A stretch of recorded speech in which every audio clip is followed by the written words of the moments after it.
I have been using Super Clean before they contacted me, so of course I was excited to jump right in and see what these new products can do. Few disclaimers: it's an aggressive degreaser and you want to treat it as such, so break it down accordingly to the chart. Today we're going to be using the wheel cleaner, the foaming spray, and the classic Super Clean itself. Introducing harmful chemicals to your driveway and to your local fauna would be a bad idea, especially if you have well water. You don't want to be sharing that well water with harmful chemicals. So this is just great stuff to use right here because the detergents are biodegradable. So we're going to clean up some of this chassis here. We're going to clean up the frame, and we're going to clean up these amazing G-Speed wheels that we can see, have gotten a little dirty over the winter. So we're going to clean these up. It's got a lot of brake dust, and we'll show you what's up.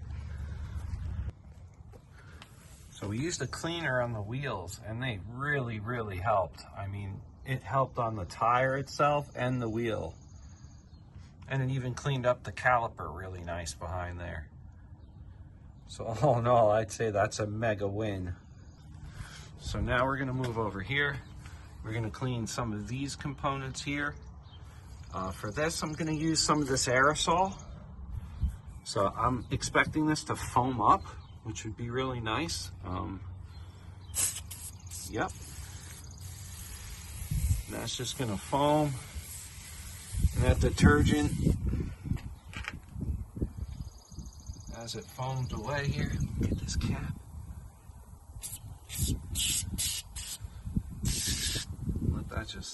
Let the foaming action go to work. You hear those little bubbles.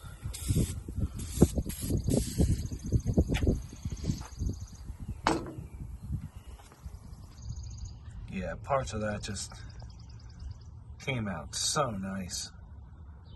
As usual, the results are amazing, so I use Super Clean all the time, even when they're not sponsoring me.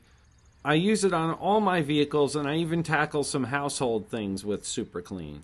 So thanks so much for watching. We'll see you next time. We're going to get into the wheel cleaner in another video in depth. So stay tuned, everyone. We will see you soon. Take care.